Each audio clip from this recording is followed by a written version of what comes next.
I don't know if you've ever had one of those experiences you can't explain.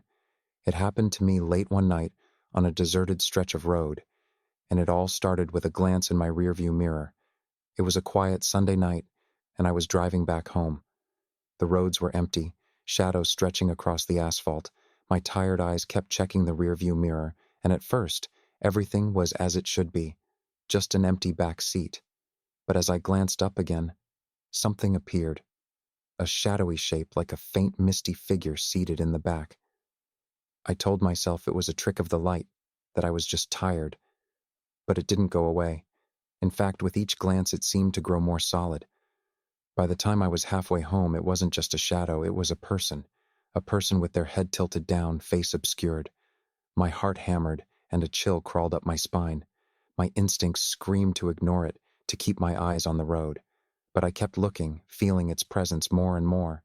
Eventually, I looked closely and saw something that made my stomach drop. It had no eyes, just empty sockets, staring through me from the rear view. My breath caught as my grip tightened on the steering wheel. Every fiber of my being told me to get home, to get away from whatever this was. I didn't dare glance back again, terrified of what I might see.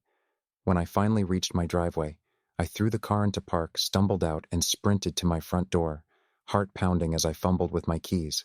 I slammed the door shut, leaning against it as if it could somehow keep the thing at bay. The silence was almost worse, leaving me with nothing but questions and a lingering fear I couldn't shake. Days passed, and I avoided the car, chalking it up to fatigue and darkness. But one night, I had no choice but to drive again. Nervous, I kept my eyes locked on the road, fighting the urge to look up. But eventually I did, and there it was, the eyeless face, closer than before, leaning forward as if it were waiting for me. I slammed on the brakes, pulling to the shoulder, frozen with fear. "I was waiting for you," it whispered, barely audible, a voice that sent a chill through my bones. I stumbled out of the car, gasping, feeling its gaze linger even as I fled. To this day, I don't know what it was, but every time I look into a mirror, I brace myself, expecting to see that hollow, eyeless stare once more.